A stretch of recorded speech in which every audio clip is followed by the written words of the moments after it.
estamos de volta com o segundo bloco do nosso TV Câmara Entrevista. Se você chegou agora, eu te conto que o tema é Projeto Memória Musical, uma ideia bem bacana que quer trazer as raízes aí eruditas, clássicas da nossa região. E quem veio conversar sobre isso é a Mary, que é diretora-geral do projeto.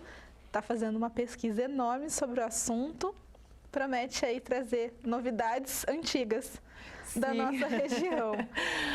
Novidades antigas, eu acredito que é tudo que a gente precisa, né, para se entender como povo, né, para ter identidade, né? Sim. E quando a gente deixa a nossa história se perder, ela leva consigo o que nós somos. Sim. Né? O que nós somos essencialmente, o que nós precisamos conhecer bem para resolvermos melhor o presente, né? Assim?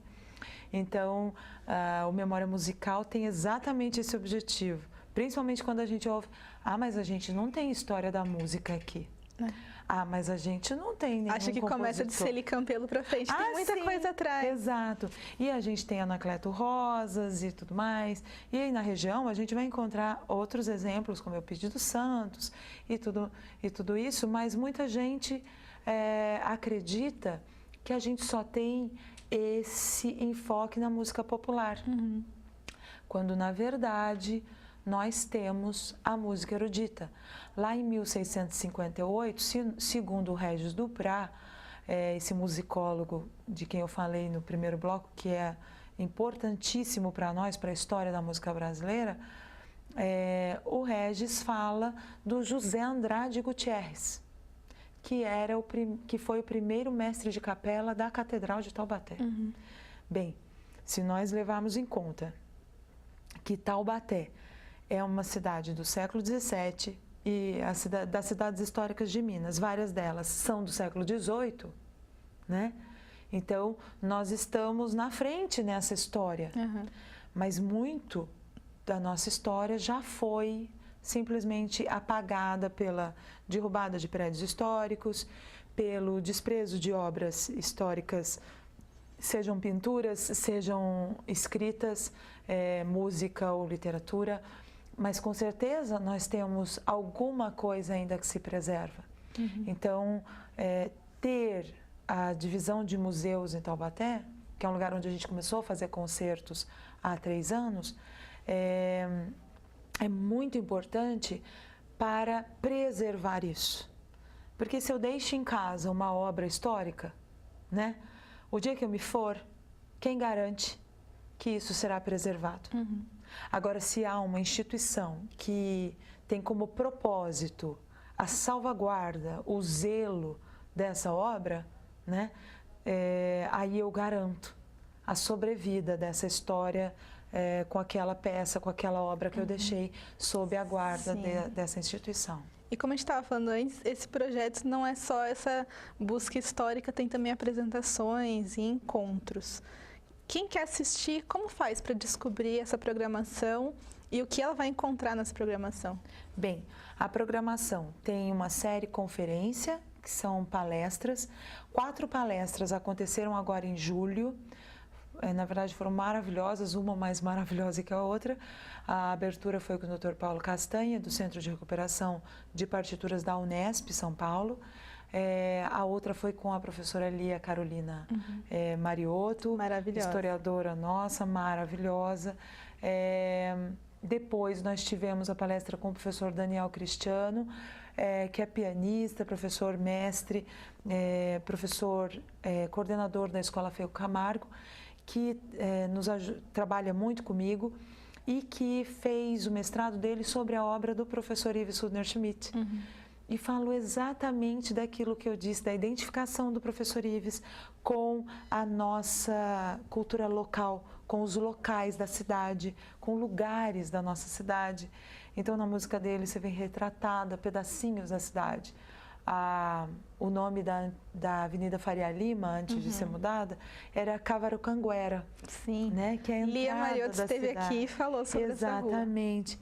E que realmente, para quem gosta de entender os lugares, entender o lugar onde ele vive, é muito interessante. Então, ele fala quando ele fala desse lugar na música dele, você ouve a Marcha dos Cavalos, né? Porque ali tinha um estacionamento, né, para cavalos, mulas, burros e tal, na entrada da cidade. Então, o professor Daniel fez essa palestra sobre a obra do professor Ives. E agora, no dia 29 de julho, que foi a última palestra de julho, foi com o Sérgio Casoy, professor Sérgio Casoy, um aficionado, um grande palestrante, que veio falar sobre a história da Maria Callas, a grande diva da ópera mundial. Foi uma palestra gloriosa, e falando sobre a história dela, sobre o repertório e tudo mais, porque as palestras versam sobre a história da música de uma maneira geral.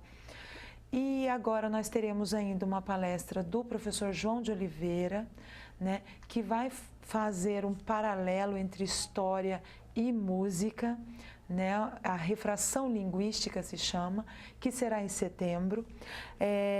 E em outubro nós teremos História da Fonética com a professora mestre também, Juliana Christmann. Essa é a série Conferências. E aí, a entrada é franca, elas acontecem sempre domingos. A de setembro, que será a próxima, dia 23 de setembro, às 10 horas, das 10 ao meio-dia, no Museu da Imagem do Som. É lá, atrás da Rodoviária Nova, é ali no mesmo terreno, na mesma sequência do Museu Histórico. Ele fica mais lá no finalzinho, ele é o último dos museus ali. E para entrar, para participar, é simples, é só chegar uns minutos antes, se credenciar, preencher a lista de presença, pode solicitar, inclusive, o certificado de participação. É gratuito? É gratuito. Para quem está em cursos e universitários, graduações, pós, etc., precisa de atividade complementar também.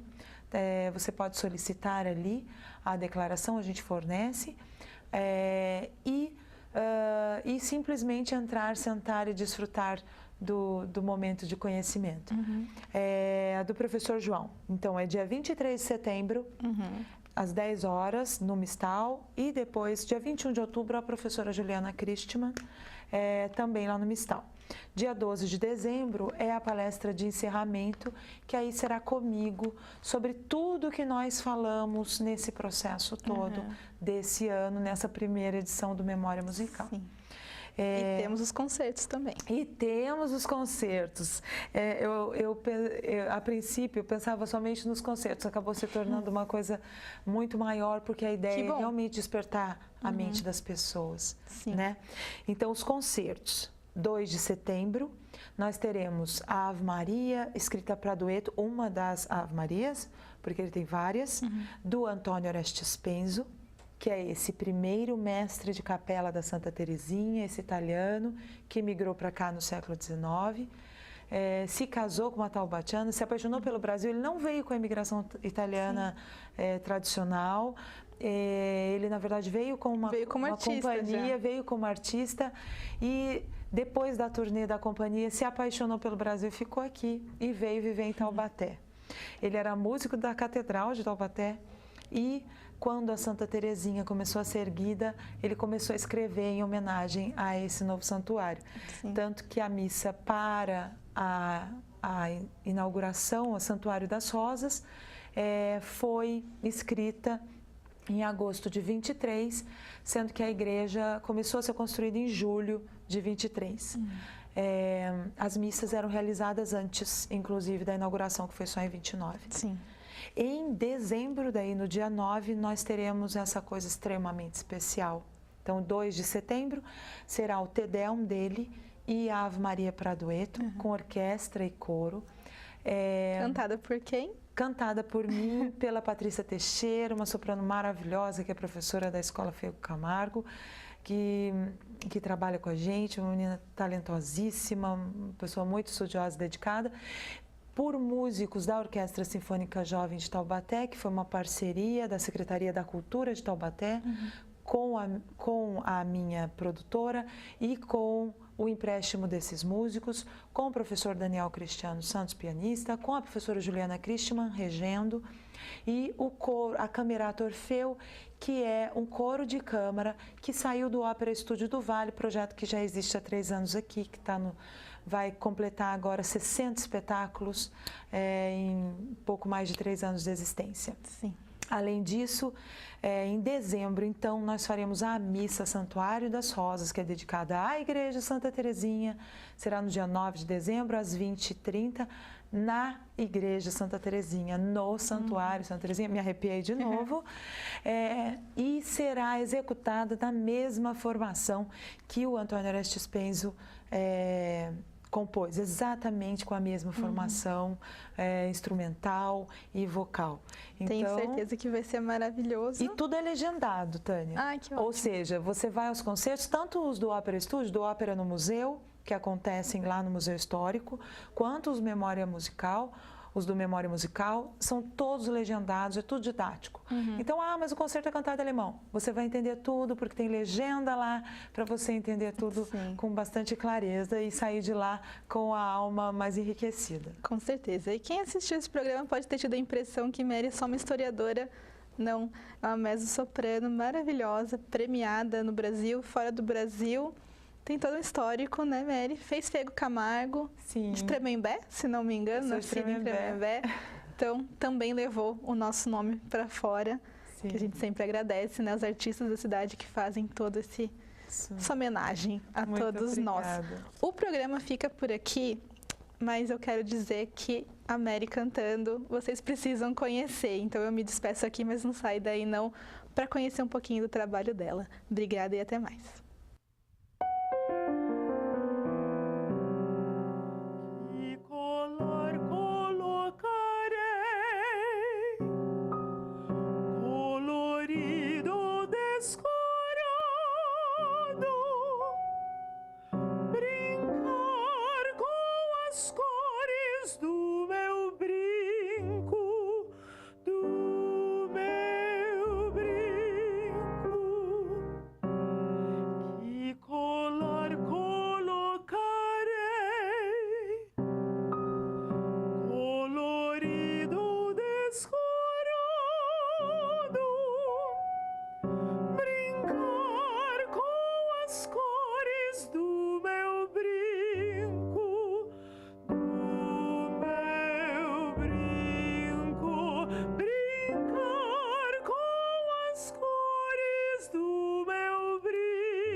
Nesta farsa faiscante,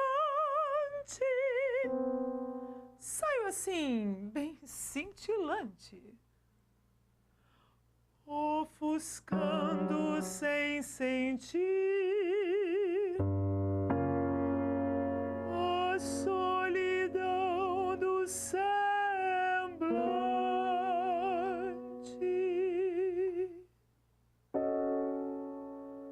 Faceira,